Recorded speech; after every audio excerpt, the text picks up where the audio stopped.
우리 같이 말씀을 보도록 하겠습니다. 말씀을 계시록 2장 1절부터 7절까지 2장 1절부터 7절까지 같이 봅니다. 계시록 2장 1절부터 7절까지의 말씀. 자, 우리 자막을 보셔도 되고요. 그리고 같이 성경을 보셔도 되고 같이 한번 천천히 봉독합니다. 시작.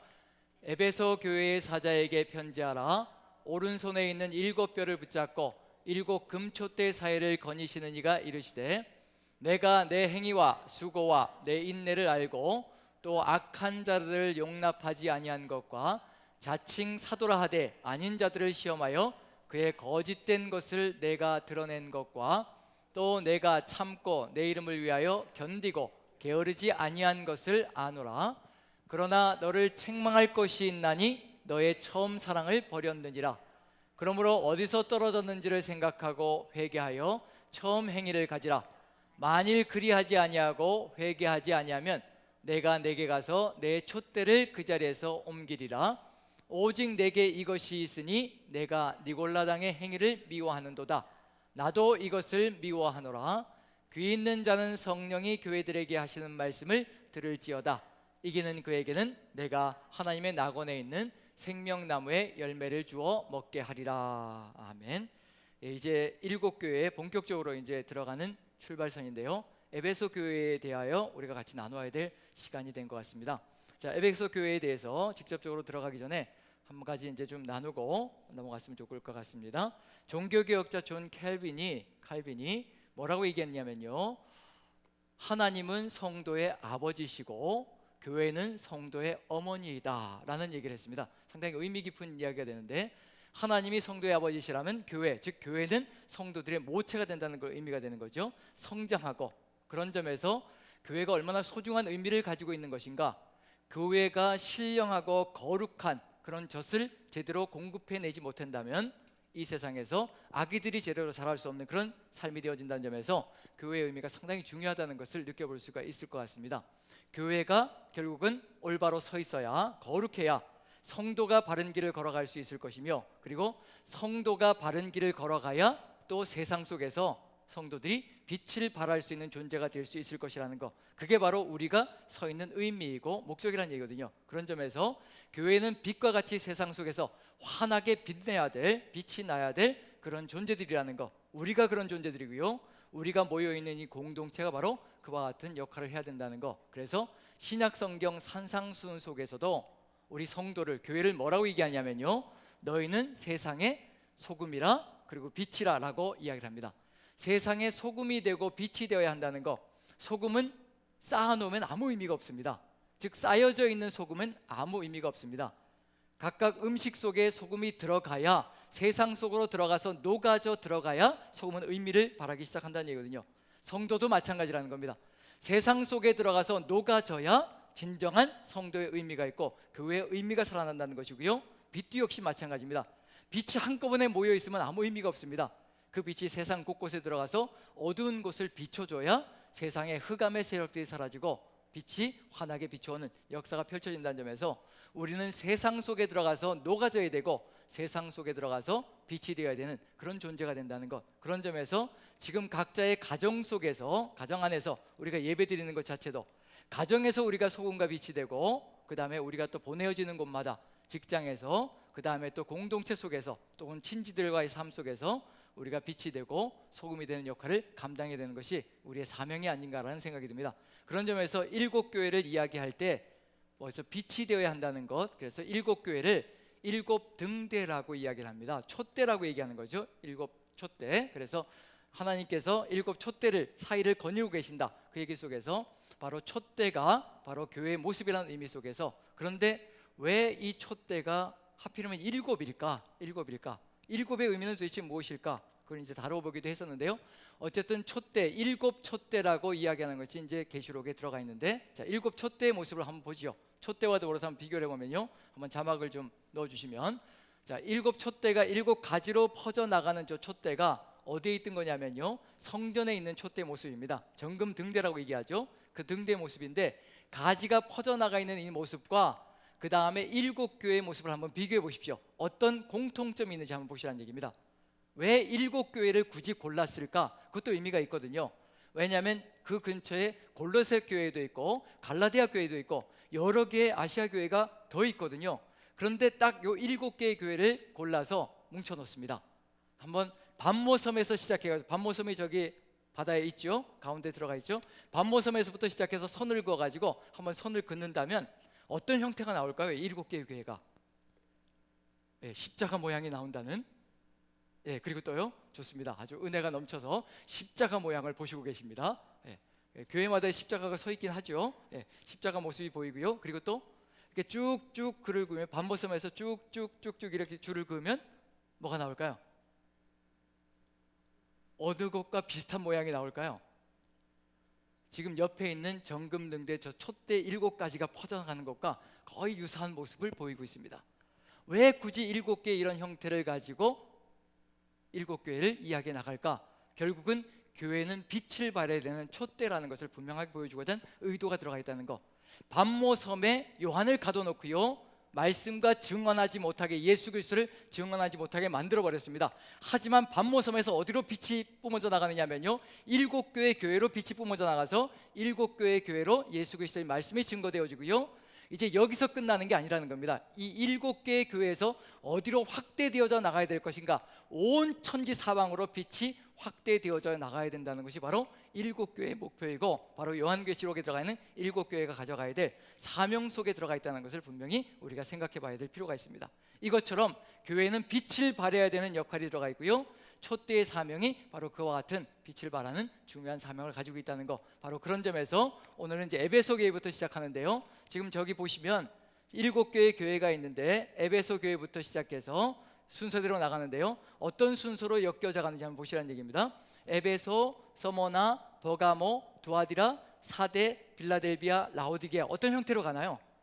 이렇게 시계 방향으로 돌아가고 있습니다.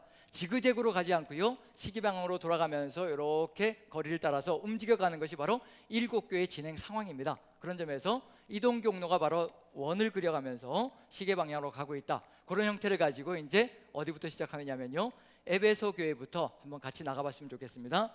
오늘 읽은 본문의 말씀이 에베소 교회에 대한 내용인데, 에베소 교회는 반모섬에서 가장 가까운 거리에 있습니다, 다른 어느 교회보다. 그런데도 불구하고 반모섬에서 어느 정도의 거리가 되냐면요, 약 직선거리로 100km 정도가 됩니다. 에베소 교회까지가, 그래서 에베소 지역까지가요, 그 정도 거리가 되고요.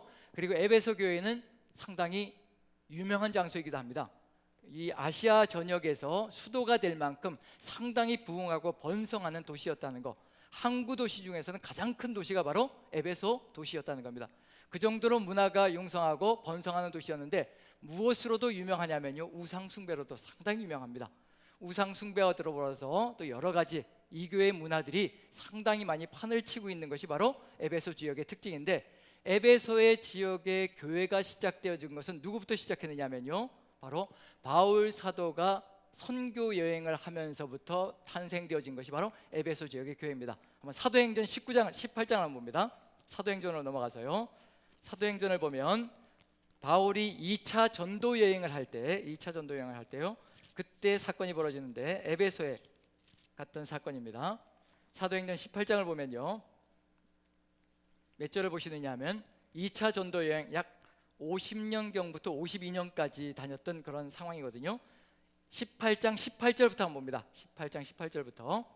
자, 같이 한번 읽어보죠. 18장 18절부터 같이 시작. 바울이 더 여러 날 머물다가 형제들과 작별하고 배 타고 수리아로 떠나갈새 브리스길라와 아굴라도 함께 하더라. 바울이 일찍이 서원이 있었으므로 겐그레아에서 머리를 깎았더라. 에베소에 와서 그들을 거기 머물게 하고 자기는 회당에 들어가서 유대인들과 변론하니 여러 사람이 더 오래 있기를 청하되 허락하지 아니하고 작별하여 이르되 만일 하나님의 뜻이면 너희에게 돌아오리라 하고 배를 타고 에베소를 떠나. 요 상태가 바로 2차 전도 여행의 마지막 마무리 부분이었습니다. 그때 에베소 지역에 들러서 성도들을 몇 명 세워놓고요, 그리고 나서 이제 2차 선교 여행이 끝을 맺습니다. 그렇게 돌아오고 그 다음에 19장 1절 보시면요, 3차 전도 여행이 시작됩니다. 그때 이제 에베소 지역에 가서 상당히 오랜 기간, 약 2년 이상이 되는 기간 동안 머물면서 이제 그 이름도 유명한 두란노 서원에서 강론을 하는 그런 역사가 펼쳐지는 거죠. 그러면서 에베소 지역 전체가 이제 복음화가 일어나는 역사가 펼쳐집니다. 19장 1절 2절 한번 읽어보죠. 1, 2절 같이 읽습니다. 시작. 아볼로가 고린도에 있을 때 바울이 윗지방으로 다녀 에베소에 와서 어떤 제자들을 만나 이르되 너희가 믿을 때 성령을 받았느냐 이르되 아니라 우리는 성령이 계심도 듣지 못하였노라. 자, 지금 이게 19장 1절이 3차 전도 여행의 시작입니다. 52년경부터 시작해서 57년까지 한 5, 6년 정도 선교하는 그런 시간인데요. 3차 전도 여행이 시작됐고요. 그 다음에 그 전도 여행 중에 8절 봅니다. 8절 19장 8절 같이 읽습니다. 시작. 바울이 회당에 들어가서 석 달 동안 담대히 하나님 나라에 관하여 강론하며 권면하되 어떤 사람들은 마음이 굳어 순종하지 않고 무리 앞에서 이 도를 비방하노를 바울이 그들을 떠나 제자들을 따로 세우고 두란노 서원에서 날마다 강론하니라. 2해 동안 이같이 하니 아시아에 사는 유대인이나 헬라인이나 다 주의 말씀을 듣더라. 2해 동안 에베소에 있는 두란노 서원에서 강론을 하니까요, 그 지역이, 아시아 지역이 이제 선교가 아주 엄청나게 이루어지기 시작합니다. 어느 정도까지 갔느냐면요, 몇 절을 보냐면 17절 한번 보시죠. 17절. 지금 에베소 교회가 어떻게 탄생되어졌는지 그걸 이제 살펴보는 겁니다. 17절 같이 읽습니다. 20절까지 같이 시작. 에베소에 사는 유대인과 헬라인들이 다 이 일을 알고 두려워하며 주 예수의 이름을 높이고 믿는 사람들이 많이 와서 자복하여 행한 일을 알리며 또 마술을 행하던 많은 사람이 그 책을 모아가지고 와서 모든 사람 앞에서 불사르니 그 책값을 계산한 즉 은 5만이나 되더라. 이와 같이 주의 말씀이 힘이 있어 흥왕하여 세력을 얻으니라. 어느 정도 위력인지 이제 짐작이 가는 거죠. 그 에베소 지역에서 마술을 행하던 사람들이 얼마나 많았던지 책을 가지고 쌓아놓고 그 책을 불태웠는데, 마술책들을요 불태웠는데, 즉 이교 서적들이 되는 거죠. 우상 숭배 서적들이 되는데 그것을 불태웠는데 은 5만이 된다. 어느 정도 분량이 될 것인지 짐작이 가는 거죠. 은 5만이면 엄청난 돈이거든요. 그런 정도의 분량의 책들을 태웠다. 그 정도로 이교 문화가 굉장히 융성한 지역이 바로 에베소 지역이었다는 것을 분명히 보여주고 있는 중입니다. 그런데 이와 같이 책을 태우는, 마술책을 태우는 사건도 벌어졌는가 하면요, 그 반대 사건도 벌어집니다. 강력한 저항도, 우상 숭배자들의 강력한 저항도 벌어지는데 어떤 거냐면요, 23절 한번 읽어보죠. 23절부터 같이 한번 읽어봅니다. 시작.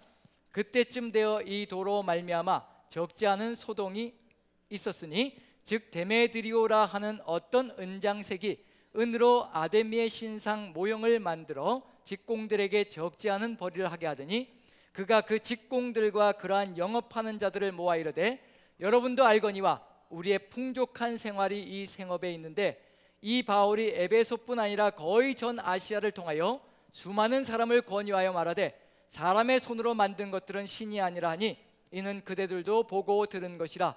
우리의 이 영업이 천하여질 위험이 있을 뿐 아니라 큰 여신 아데미의 신전도 무시당하게 되고 온 아시아와 천하가 위하는 그의 위엄도 떨어질까 하노라 하더라. 그들이 이 말을 듣고 분노가 가득하여 외쳐 이르되 크다 에베소 사람의 아데미여 하고 이렇게 바울과 동역자들을 붙잡아 가지고 아주 핍박을 가하는 그런 일이 벌어지기도 합니다. 이게 지금도 세계 7대 불가사의 중에 들어가 있는 게 뭐냐면요, 에베소 지역의 아데미 신전입니다. 그 정도로 지금도 유명한 것이 바로 이 신전의 위력이라는 얘기거든요. 그럼 그 당시에는, 지금도 세계 7대 불가사에 들어가 있다는 얘기는 그 당시에 어느 정도의 위력이었고 어느 정도로 엄청난 건물이었는지 이제 짐작이 가는 거죠. 그런 저항들이 극렬하게 벌어지고 있다는 점에서 이런 배경들을 가지고 에베소서를 읽는다면, 에베소의 교회에 대해서 우리가 살펴본다면 이제 다른 이야기가 또 펼쳐지겠죠. 그래서 에베소 지역은 이런 우상 숭배로도 강력하고요, 거기에 덧붙여서 이방 문화와 이교 문화들이 가득 들어차 있었고, 그런 상황 속에서 바울에 의해서 전도가 됐고요. 그 다음에 또 항구 도시면서, 항구 도시다 보면 성적으로도 굉장히 문란한 그런 지역이라는 것을 분명히 알 수가 있을 것 같습니다. 그런 에베소 지역에 교회가 이렇게 바울의 선교 사역에 의해서 세워졌고요. 그리고 나서 에베소서라는 성경도 바울이 로마의 감옥에 있을 때 에베소서를 기록해가지고 에베소 교회에 보내기까지 하는 그 정도의 어떤 전통과 위력이 있는 교회라고 볼 수가 있습니다. 바울이 선교를 했던 그 당시로 치면요, AD 50년경이라고 치고요. 그 다음에 지금 요한계시록에서 지금 에베소 교회를 보는 이 상황, 황제, 로마 황제가 도미티안 황제라는 점에서요 AD 90년경이라고 보시면 되는 겁니다. 그럼 AD 50년경에 바울이 선교를 에베소 지역에 선교를 했고 교회가 탄생되어졌고, 지금 몇 년이 지난 거냐면요, 도미티안 황제가 AD 90년경에 극렬한 핍박을 가했다면 이 에베소 지역부터 시작해서 이 지역에요, 그렇다면 몇 년 정도 시간이 흐른 건가요? 몇 년 정도? 50년에 바울의 선교회에서 에베소 지역에 교회가 섰고, 그 다음에 AD 90년경에 지금 요한계시록이 기록되어져서 에베소 교회에 대해서 얘기하고 있고, 몇 년 정도 시간이 흘러간 건가요? 이게 마이너스가 안 되나요? 90에서 50을 빼면 40년, 그렇죠. 40년. 왜들 이러시는 거죠? 계신 분들이라서 잘해주시면 저 진도가 잘 나갈 것 같습니다. 40년이라는 점에서 바울이 선교했을 때 어느 정도 뜨겁게 선교했을 것인가 짐작이 가시죠? 바울은 목숨을 내어놓고 그 당시에 에베소 지역에서 선교를 한 사람입니다. 예수 그리스도의 사랑에 불이 타는 그 열정을 가지고 선교했던 사람이 바울의 열정적인 선교 사명이거든요. 그렇게 선교를 행함으로 말미암아 에베소 지역에 교회가 섰습니다. 그런데 40년 뒤에 에베소의 교회의 모습은 어떤 모습이 되어 있을까? 이 비교를 통해서 우리가 한번 새겨봐야 될 건 뭐냐면요, 우리 교회도 몇 년이 되었나요? 우리 교회도 40년이 되었습니다. 그럼 40년 뒤에 에베소 교회의 모습과 우리 교회의 모습을 한번 비교해 본다면 어떤 공통점이 있을 것이며 어떤 차이점이 있을 것인가? 이걸 통해서 세월의 흐름 속에서 변해가는 것은 무엇이고 잘못되어지는 것은 무엇이고 또 잘하고 있는 것은 무엇인가? 장단점을 같이 비교해 보면서 우리의 삶도 한번 돌아보고요, 우리 교회의 삶도 돌아보고 에베소 교회도 돌아보면서 우리가 새겨야 될 것이 무엇인가를 한번 살펴보는 것이 중요한 요점이 아닐까라는 생각이 듭니다. 그래서 그럼 첫 번째로요, 어디로 가냐면 1절을 봅니다. 요한계시록 2장 1절을 같이 읽어가면서 같이 한번 보지요. 요한계시록 2장 1절입니다. 자, 같이 읽습니다. 시작. 에베소 교회의 사자에게 편지하라. 오른손에 있는 7뼈를 붙잡고 7 금촛대 사이를 거니시는 이가 이르시되. 자, 여기에 적어놓은 게 있는데요, 도표를 적어놨는데 이걸 쓰지는 않을 거고요, 그냥 이런 형태로 됩니다라는 것만 보시면 될 것 같아요. 지금 7교회가 진행이 되어지는데요, 에베소 교회부터 라오디게아 교회까지 7교회가 진행되는데 그 내용은 이런 순서를 가지고 기록되어져 있습니다. 이 형태를 가지고 간다는 얘기예요. 그래서 이 형태가 어떻게 진행되는가를 알면 그 다음에 어떤 내용이 나올 것인가를 차근차근 알아갈 수 있는 그런 역사가 되지 않을까 싶습니다. 먼저 뭐가 나오냐면요, 예수님의 정체성을 다룹니다. 이것은 과거의 바탕을 두고 있고 예수 그리스도의 십자가와 부활이라는 그 과거의 바탕을 두고 있고요, 그 과거가 현재까지 연결되어져 오는 겁니다. 교회로까지, 우리에게까지요. 그래서 예수 그리스도의 정체성을 가장 먼저 이야기하고요, 그 다음에 뭘 얘기하면 내가 아노라라고 얘기하면서 먼저 칭찬을 합니다. 물론 칭찬이 전혀 없는 교회들도 있습니다. 라오디게아 교회 같은 경우에는 칭찬이 전혀 없고 질책밖에 없습니다. 하지만 대부분의 교회는 아노라 하고 칭찬이 나오고요, 그 다음에 또 내가 책망할 것이 있다라고 하면서 책망하시는 내용이 나옵니다. 그럼 칭찬을 들으면서 우리 교회의 모습과 한번 비교해 보는 겁니다. 에베소 교회가 이런 면으로 칭찬받고 있다면 우리 교회도 이와 같은 모습으로 칭찬받고 있는가? 또 질책이 나오면, 책망이 나오면 그 책망도 바라보면서 우리와 어떤 차이점이 있고 공통점이 있는지 보고요, 그 다음에 책망까지 나온 다음에 이제 이 책망한 것, 이 잘못된 것을 바로잡지 않으면 어떻게 되냐면요, 예수님께서 말씀하시길 촛대를 옮겨버린다고 말씀하시는 겁니다. 촛대를 옮긴다는 얘기는 무슨 얘기일까요? 내가 너에게서 촛대를 옮길 것이라. 뭐가 되지 못하게 만드시겠다는 얘기인가요? 뭐가 되지 못하게 만드시겠다는 얘기인가요? 촛대를 옮겨버리는 겁니다. 그럼 빛이 난다는 얘기인가요? 빛이 안 난다는 얘기인가요? 빛이 안 나는 그 순간에 교회가 교회 역할이 아니고 교회가 아닌 것이 되어버린다는 것을 의미하는 겁니다. 그게 바로 엄청나게 심각하게 지금 에베소 교회가 듣고 있는 질책이면서 동시에 또 하나님께서 돌이키지 않는다면 이와 같은 현상이 벌어지고 말 것이라. 즉 회복되지 않는다면 교회로서의 정체성이 상실되는 안타까운 일이 벌어지고 말 것이라, 그걸 보여주고 있는 중입니다. 그리고 돌이키라, 그리고 지키라, 그 다음에 그리하지 않으면 이렇게 될 것이라, 그런 다음에 이제 이기는 자에게는 이렇게 될 것이라. 미래, 즉 과거, 현재, 미래로 돌아가면서 바로 이런 과정을 가지고 이제 에베소 교회가 어떤 삶을 살아가야 될 것인가를 보여주는데요, 첫 번째로 읽은 것이 바로 2장 1절에 예수 그리스도의 정체성입니다. 왜 예수님의 정체성이 그렇게 더 중요한 것인가라는 것은 끊임없이 이제 설명을 드렸던 바이기도 한데요. 다시 한번 요약 설명하자면 예수님을 잃어버리는 것이 교회의 정체성을 잃어버리는 겁니다. 예수님과 관계가 멀어지는 것이 뭐가 되냐면요, 교회로서의 사명으로부터 멀어지는 것이고, 교회로부터 교회의 주체를 지키는 것 자체가 무너지는 것이라는 것. 그래서 가장 먼저 에베소 교회가 이와 같은 예수님의 모습을 잃어버렸기 때문에 바로 이와 같은 문제점이 발생되어진다는 것을 깨달아야 된다는 것, 그걸 보여주기 위해서 이제 에베소 교회의 사자에게 편지하라. 오른손에 있는 7뼈를 붙잡고 7 금촛대 사이를 거니시는 이가 이르시되, 7 뼈를 붙잡고 7 금촛대 사이에 거니신다. 7 뼈를 붙잡고 있다, 바로 교회의 지도자들을 의미하는 겁니다. 7 뼈는요, 교회의 지도자들을 꽉 붙들고 계시고요, 거기에 덧붙여서 교회를 거닐고 계신다. 교회 사이를 거닐고 계신다. 모든 교회가 다 누구의 관할하에 책임하에 있다는 얘기냐면요, 예수 그리스도의 관할하에 책임하에 있다는 것을 그대로 보여주고 있는 중입니다. 그게 바로 예수님께서 에베소 교회에 보여주시는 모습이고요, 이걸 통해서 이제 에베소 교회가 회복해야 될 것이 무엇이고 또 지켜야 될 것이 무엇인지 한번 가봐야 되지 않을까 싶습니다. 자, 에베소 교회 그 다음에 뭘 보여주냐면요, 여기 보시면 내가 아노니라고 나오는데, 내가 아노니, 그 다음에 이제 칭찬에 대해서 얘기합니다. 한번 2절을 읽어보죠. 2절 같이 읽습니다. 시작. 내가 내 행위와 수고와 내 인내를 알고 또 악한 자들을 용납하지 아니한 것과 자칭 사도라 하되 아닌 자들을 시험하여 그의 거짓된 것을 내가 드러내는 것과, 3절까지 읽습니다. 또 내가 참고 내 이름을 위하여 견디고 게으르지 아니한 것을 아노라. 여기서 중요한 것은 뭐냐면요, 예수님께서 내가 안다라고 표현하고 있다는 겁니다.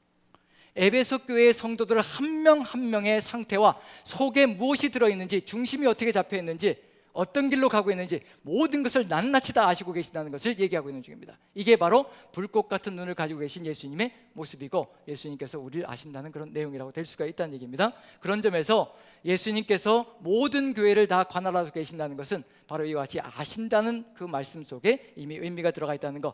아시는데 무엇을 안다고 얘기하시냐면요, 행위를 하는데 그 행위 중에서 내 수고를 안다라고 얘기를 하고 있습니다. 에베소 교회에서 가장 먼저 칭찬받는 것, 그게 뭐냐면요, 수고를 안다는 겁니다. 그럼 에베소 교회는 어떤 교회라는 의미가 들어가 있냐면요, 정말 하나님을 위해서, 예수 그리스도를 위해서 최선을 다해서 애쓰고 노력하는, 그런 헌신하는 교회라는 것을 분명히 느껴볼 수가 있습니다. 우리도 이 코로나가 오기 전까지는 교회가 열심히 모여서 헌신하며 나아갔던 성도들의 삶이 있습니다. 주방 봉사부터 시작해서 예배 안내, 그리고 차량 봉사, 그리고 또 이 안에서 또 교사로, 그 다음에 찬양대로, 그 다음에 또 직분자들로요, 뭐 집사님, 또 그리고 또 권사님, 그 다음에 또 장로님들, 그리고 목회자로 구석구석에서 정말 최선을 다해서 열심히 애쓰고 노력했던 모습들이 바로 우리의 삶 속에서 들어가 있습니다. 에베소 교회에서 얘기하는 수고, 이것이 1순위로 가고 있다는 것 자체가 얼마나 열정적으로 헌신하며 수고하며 걸어갔는지 그걸 짐작케 하는 것이 바로 에베소 교회의 모습일 겁니다. 하지만 우리 교회와의 차이점은 뭘까요? 수고인데 우리 교회도 수고하고 있습니다. 우리 성도님들도 수고하고 있거든요. 그런데 에베소 교회에 얘기하고 있는 예수님의 이 수고와 우리 남산교회의 수고의 차이점은 뭘까요? 어떤 차이점이 있을까요? 에베소 교회가 수고한다라고 얘기할 때 제가 생각하기에 우리와의 차이점은 뭐라고 볼 수 있을 것 같으냐면요, 에베소 교회는 거의 100%의 성도들이 최선을 다해서 움직이고 있다는 거, 그리고 헌신하며 나아가고 있다는 거. 그렇기 때문에 한두 명의 특별한 사람들만 애쓰고 노력하기 때문에 수고를 안다라고 얘기하시는 것이 아니라 에베소 교회 전체가 정말 최선을 다해 헌신하며 나아가는 그런 모습들을 보여주고 있기 때문에 바로 수고라는 단어가 1순위로 가고 있다는 것을 느껴볼 수 있을 것 같습니다. 지금 우리 남산교회로 봐서는 약 30% 정도의 성도님들이 수고하며 애쓰고 움직이고 있는 것이 우리의 모습이라고 한다면, 우리가 회복해야 될 모습도 바로 이 속에 들어가 있다고 볼 수가 있겠죠. 모두가 함께 헌신하며 수고하는 그런 모습, 그게 바로 에베소 교회의 모습이었고요. 거기에 덧붙여서 두 번째로 인내를 안다. 인내. 그 당시에 교회들이 얼마나 큰 핍박 가운데 거하고 있었는지 그건 분명히 우리가 알고 있는 바죠.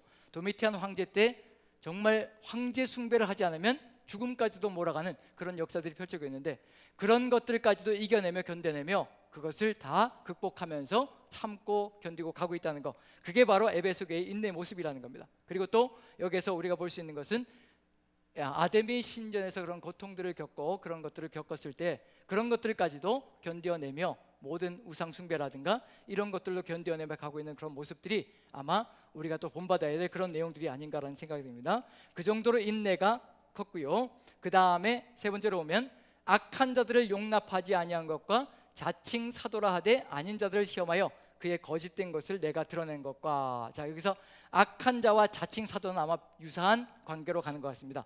어떤 존재들이냐면 이단적인 사설들을 가지고 교회를, 성도들을 농락하고 유혹하는 그런 상황들을 펼쳐가는 것, 그런 사람들까지도 최선을 다해서 뽑아내고 찾아내어서 교회에서 축출해내고 그리고 잘못된 것들을 하지 못하게 만들어가는 것, 이게 그 당시에는 예수님께서 칭찬하시는 것처럼 그 당시에는 그렇게 쉬운 일이 아니었다는 겁니다.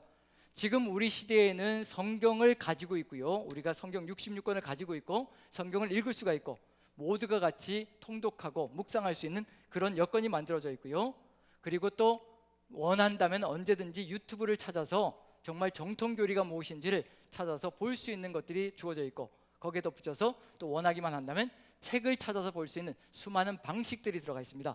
하지만 이때만 해도 뭐가 없는 상황이냐면요, 책들이 없는 상황, 구약 성경밖에 없는 시절이었고 구약 성경도 갖추고 있는 교회들은 거의 없었을 것이고요, 에베소 지역에.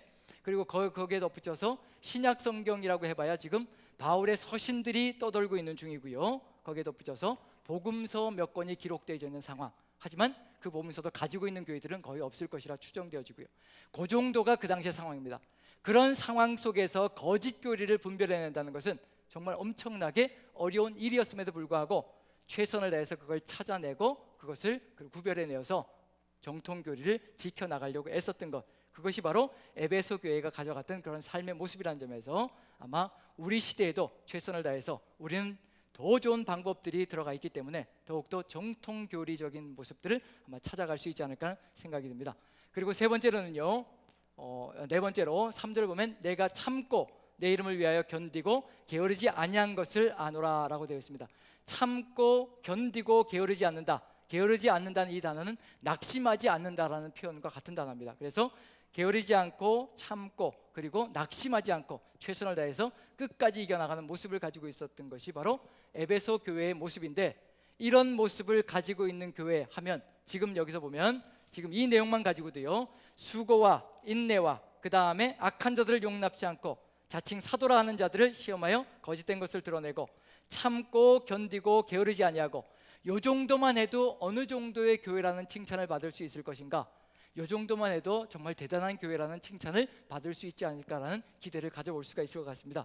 그럼에도 불구하고 가장 중요한 것 한 가지가 빠져 있을 때 아무것도 아닌 것이 될 수 있다는 그런 점에서 에베소 교회에 예수님께서 책망하시는 내용을 보면 우리도 회복해야 될 것이 무엇인가를 아마 분별해 볼 수 있지 않을까 싶습니다. 자, 4절 5절 한번 같이 읽어보죠. 4절 5절, 4절을 같이 읽습니다. 같이 한번 읽죠. 같이 시작. 그러나 너를 책망할 것이 있나니 너의 처음 사랑을 버렸느니라. 무엇을 버렸다라고 되어 있느냐면요, 처음 사랑을 버렸다. 그런데 이 처음 사랑을 버린 것이 얼마나 심각한 것인가, 5절까지 한번 읽어봅니다. 5절까지 같이 시작.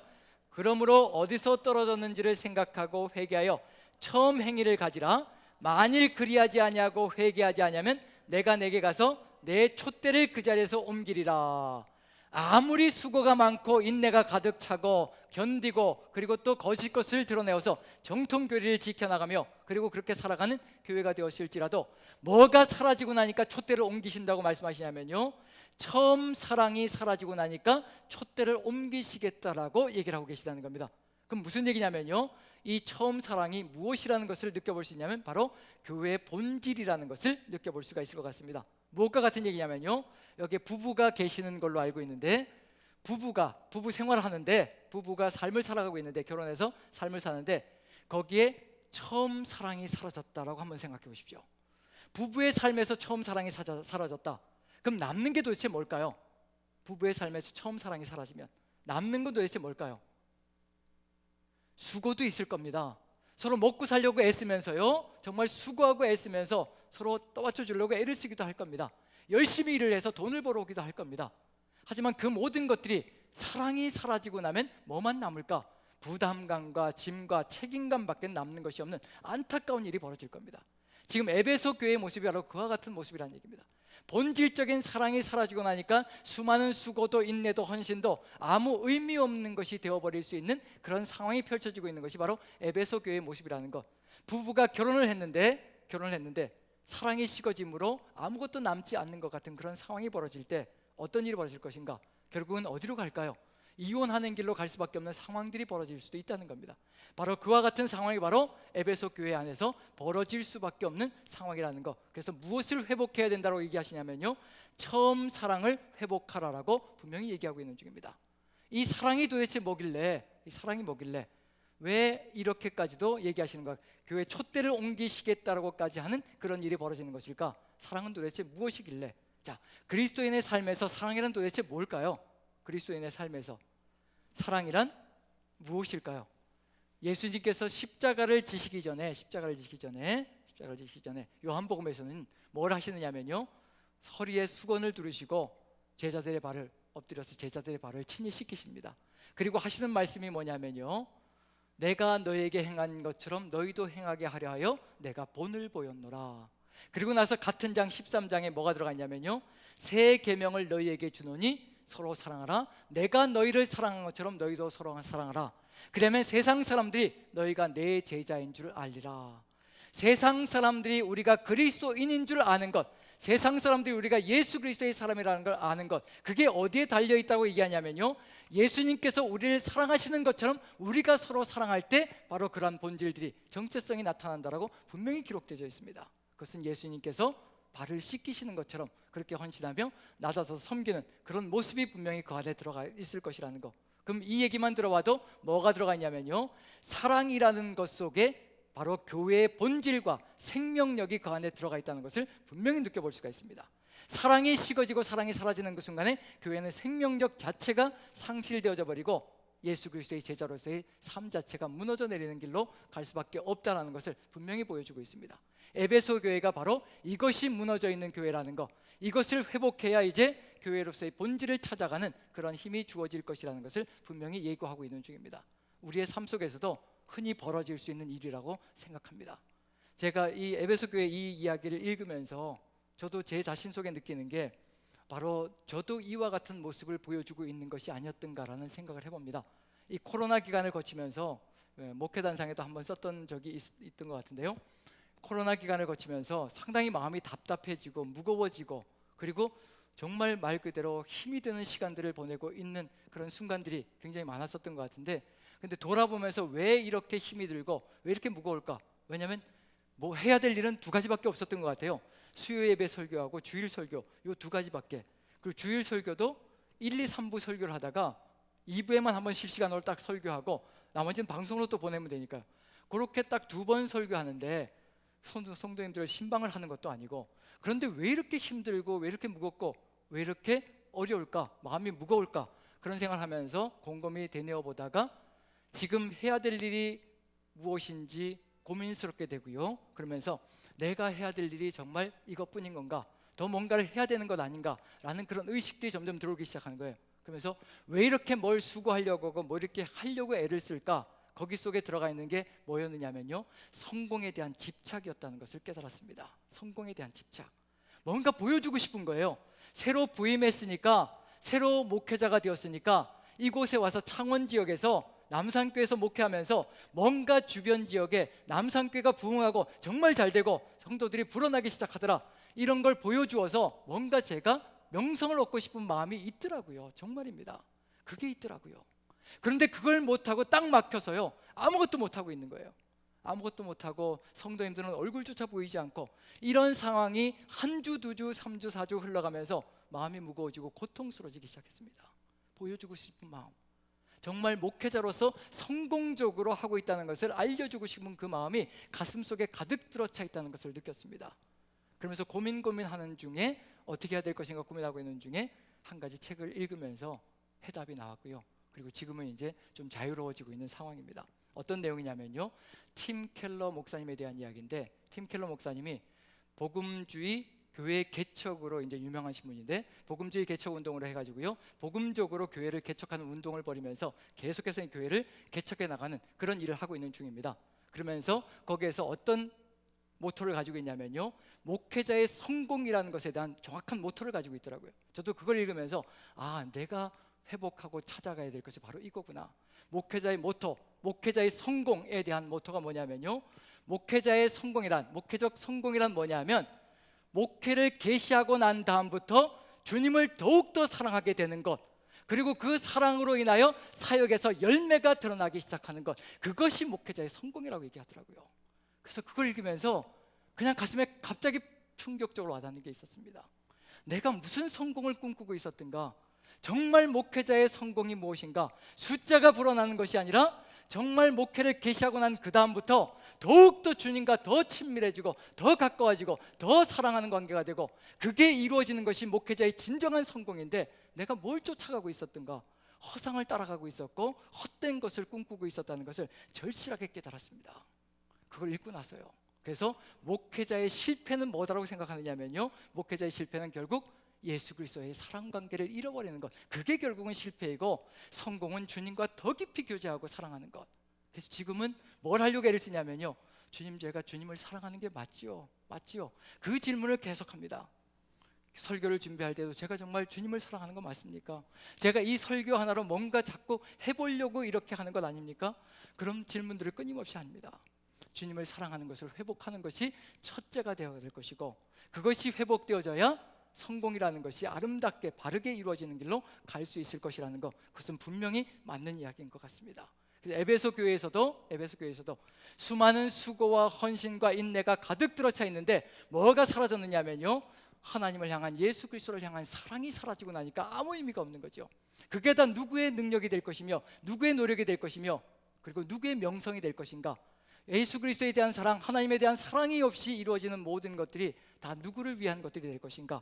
자기 자신을 위한 것들이 되고 말 것이라는 느낌이 든다는 얘기거든요. 그런 점에서 에베소 교회가 회복해야 될 것이 바로 처음 사랑이다. 저도 회복해야 될 것이 바로 그 처음 사랑이고요, 우리 모두가 회복해야 될 것이 바로 처음 사랑, 즉 주님을 만난 그 순간부터 직분을 받고 나서도 어떤 상황 속에서도 주님과 더 깊은 친밀함과 더 깊은 사랑으로 나아가고 있는 거 아닌가, 그게 우리의 표준이 되어야 될 것이고, 그게 바로 우리의 시금석이 되어야 될 것이라는 것, 그것만큼은 우리가 분명하게 기억해야 될 필요가 있을 것 같습니다. 그리고 에베소 교회가 지금 그걸 회복해야만 바른 길로 갈 수 있을 것이라는 것, 그걸 어떻게 회복해야 될 것인가, 예수님께서는 이미 알려주셨습니다. 한 가지 이야기를 통해서 에베소 교회가 회복해야 될 것이 무엇인지를 한번 다시 느껴봤으면 좋을 것 같습니다.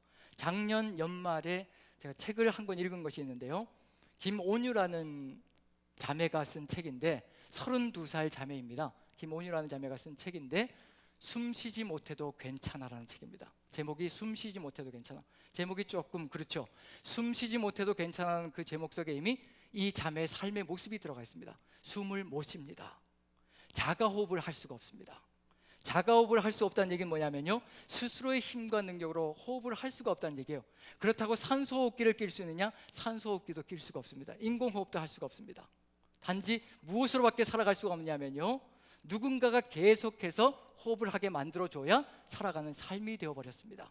어떤 사연이냐면요, 14살쯤에 중학교 때 단순한 감기였어요. 단순한 감기였는데 병원에 이제 진료를 받으러 갔다가 의사의 오진인 거죠.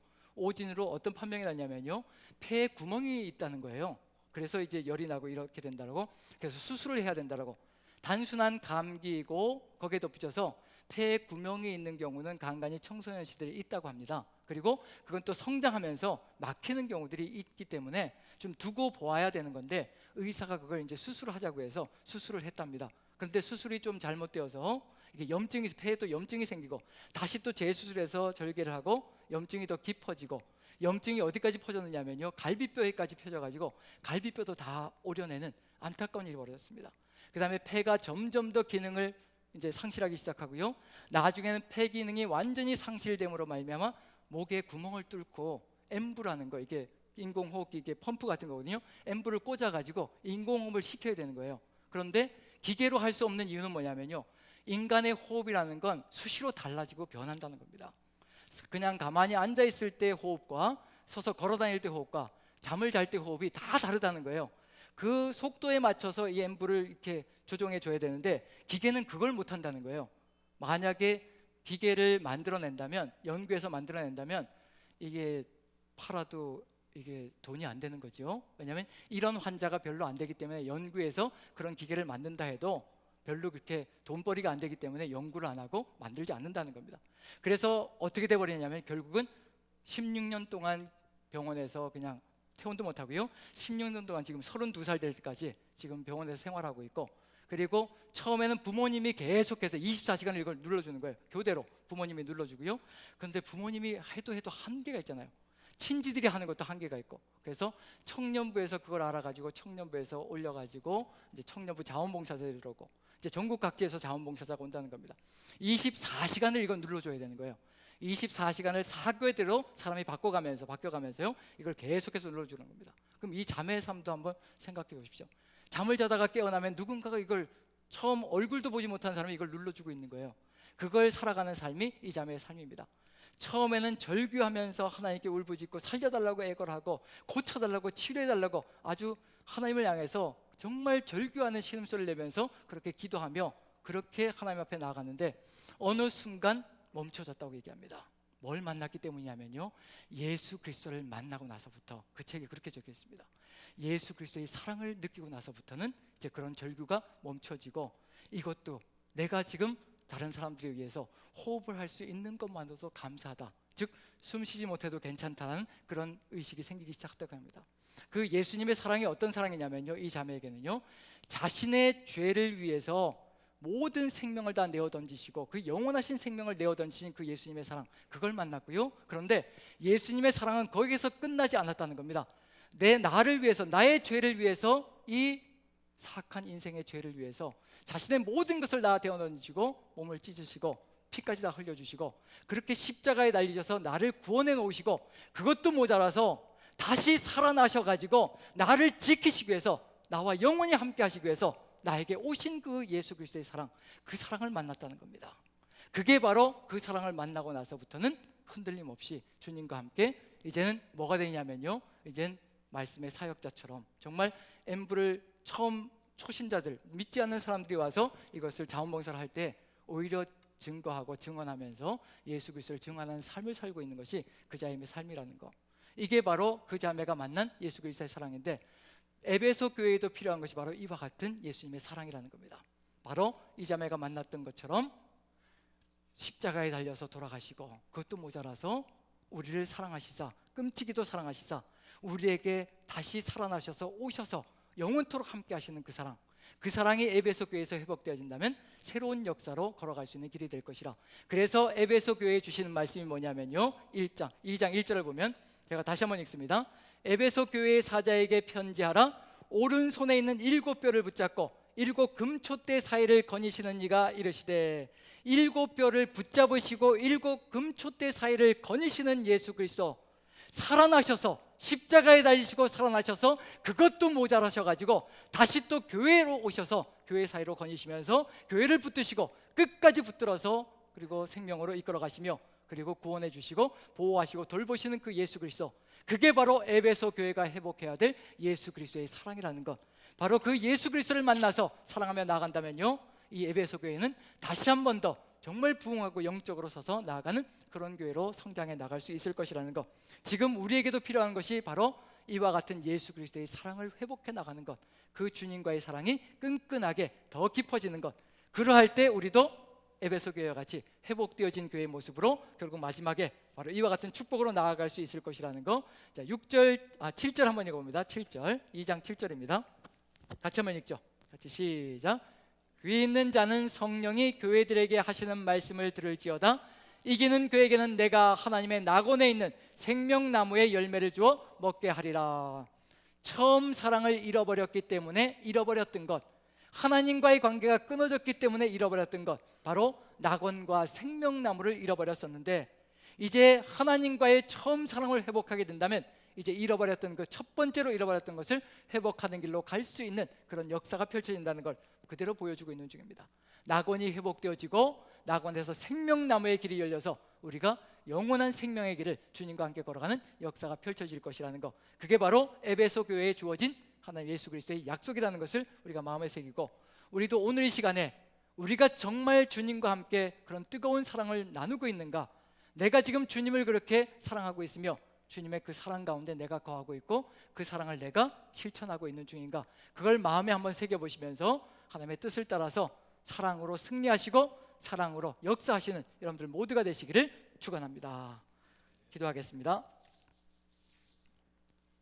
사랑의 하나님, 우리의 삶 속에서 우리는 참으로 감사할 것이 많습니다. 우리는 스스로의 힘으로 호흡할 수 있고 스스로의 능력으로 걸어 다닐 수 있으며 스스로의 능력으로 생각할 수 있고 무언가를 할 수 있는 그런 아버지 권능을 우리에게 부여해 주셨습니다. 참으로 감사드리며 이 모든 능력들을 가지고 주를 사랑하며 주님과 함께 동행하는 삶을 열어갈 수 있게 부족함이 없도록 하나님 인도하여 주시옵소서. 우리 가슴 속에 주님 향한 사랑이 가득 들어차 그 사랑으로 세상을 바라보게 도와주시고 세상 속에 들어가서 사랑을 증거함으로 빛이 되는 역사 있게 도와주시옵소서. 우리의 삶 속에서 주 예수 그리스도의 은혜와 사랑이 가득 찰 수 있도록 우리 주님께서 지키시고 돌보실 줄로 믿사오며 우리 구주 예수 그리스도 존귀하시는 받들어 감사하며 기도합나이다. 아멘.